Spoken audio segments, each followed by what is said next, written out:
নমস্কাৰ স্বাগতম জনাইছো আমাৰ চেনেলৰ নৈতিক ভিডিঅ'ৰ মাজলৈ পুনৰবাৰ আপোনালোকক আজিৰ ভিডিঅ'টোত আমি গেট 4 ৰ ওপৰত আলোচনা কৰিম গতিকে যিখিনি ক্যান্ডিডেটে গেট 3 ক্যান্ডিডেট হয় তেওঁলোকৰ এই ভিডিঅ'টোৰ পৰা কোনো ধৰণৰ উপকৃত হ'ব নোৱাৰে গতিকে গেট 4 ৰ বাবে যিখিনি ক্যান্ডিডেটে ওয়েট কৰি আছে পৰীক্ষা দিম বুলি তেওঁলোকৰ বাবে এই ভিডিঅ'টো গেট 4 ৰ ক্যান্ডিডেট খিনিয়ে ভিডিঅ'টো সম্পূৰ্ণকৈ শেষলৈ চাই থাকিব কাৰণ গেট 4 ৰ ক্যান্ডিডেট খিনিয়ে মোক কমেন্ট কৰি আছিল যে গেট 4 ত কিমান ক্যান্ডিডেটে এপ্লাই কৰিছে আৰু ন্যূনতম নম্বৰ কিমান পালে আমি গেট 4 ত চাকৰি এটা পাম সেইখিনি কমেন্ট মোৰ তাত আহি আছিল সেই কাৰণে মই ভিডিঅ'টো বনাই দিছো অকনমান শাৰীৰিক অসুস্থতাৰ বাবে মই আপোনালোকৰ কমেন্টৰ ওপৰত ভিত্তি কৰি হলেও ভিডিঅ'খিনি বনাব পৰা নাই মই অকনমান অসুস্থ আছো মানুহটো সেইটো বাবে ভিডিঅ'খিনি আপলোড কৰাৰ অকনমান দেৰি হৈছে আপোনালোকৰ কমেন্টৰ বহুত পিছত এইটো ভিডিঅ'টো আপলোড কৰিছো গতিকে বেয়া নাপাব সেই কাৰণে মই অসুস্থতাৰ বাবে ভিডিঅ' বনোৱাত অকনমান দেৰি হৈছে হলেও কৈ দিছো বাৰু কথাখিনি গেট 4 ত এপ্লাই কৰিছে 5000 আপোনালোকে গমে বেছে আৰু মই থাম্বনেইলত লগাইছো যে 8 পাছে 10 পাছৰ তুলনাত বহুত কম নম্বৰতে চাকৰি পাব কিয় পাব সেইখিনি আপোনালোকক কৈ আছো প্ৰথম কথা গেট 4 যিখিনি পোষ্ট আছিল সেই পোষ্টখিনি আছিল চতুৰ্থ বৰ্গৰ পোষ্ট আছিল 5000 পোষ্ট তাত 8 পাছৰ পোষ্ট আছে 1950 টা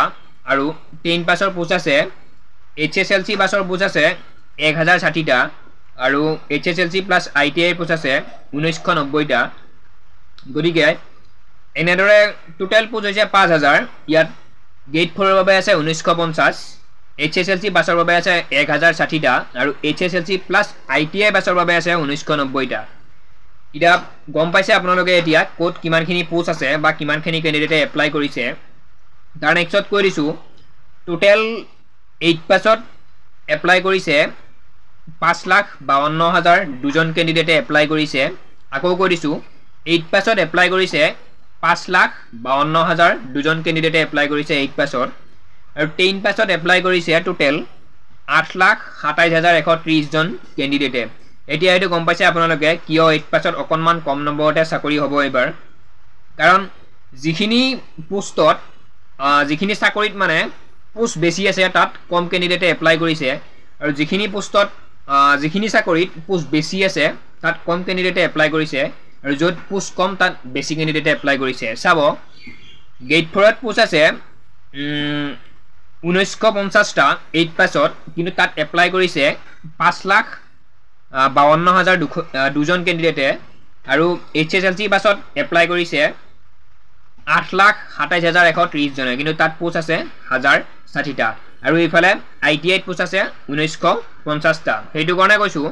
মেট্ৰিক পাস যিখিনি ক্যান্ডিডেট আছে এই মেট্ৰিক পাস ক্যান্ডিডেট খিনিক কৈ যিখিনি 8 পাস ক্যান্ডিডেটে এপ্লাই কৰিছে অকল 8 পাসৰ বাবে এপ্লাই কৰিছে তেওঁলোকৰ বাবে কম নম্বৰত চাকৰি হ'ব এবাৰ হেতুই সুখবৰ তাৰ নেক্সট ন্যূনতম কমেন্ট কৰি আছে ন্যূনতম নম্বৰ আমি কিমান পালে গেট 4 ৰ বাবে যোগ্য হম চাকৰিটোৰ বাবে তো হেতু কৈ দিছো গেট 4 ত যেটো 8 পাসৰ এক্সাম হ'ব সেই এক্সামটোত যিখিনি জেনাৰেল ক্যান্ডিডেট আছে যেটো 135 ৰ প্ৰশ্ন হ'ব গেট 4 ত আৰু 135 টাই প্ৰশ্ন 135 নম্বৰৰে প্ৰশ্ন কাকত গতিকে 8 পাসৰ বাবে যেহেতু 5,52,000 ক্যান্ডিডেটে এপ্লাই কৰিছে আপোনালোকে জেনাৰেল যিখিনি ক্যান্ডিডেট আছে 8 পাসৰ তেওঁলোকে 95 প্লাস পাব লাগিব তাৰ নেক্সট তলৰখিনি আপোনালোকে নিজে মিলাই ল'ব পাৰিব যদি জেনাৰেলে 95 প্লাস পাব লাগে OBC এ 90 পাব লাগিব SC ST তেনেকুৱাকে 85 প্লাস তেনেকুৱাকে পাব লাগিব বা 80 প্লাস তেনেকুৱাকে পাব লাগিব কাৰণ কুৱেশ্যন পেপাৰখন 135 ঠিক আছে আৰু যিখিনি 150 নম্বৰৰ প্ৰশ্ন গ্ৰেড 3 পেপাৰ আগতে হৈ গৈছে সেইখিনিটো OBC ক্যান্ডিডেটে obviously 100 প্লাস পাবই লাগিব হেতু আপোনালোকে জানে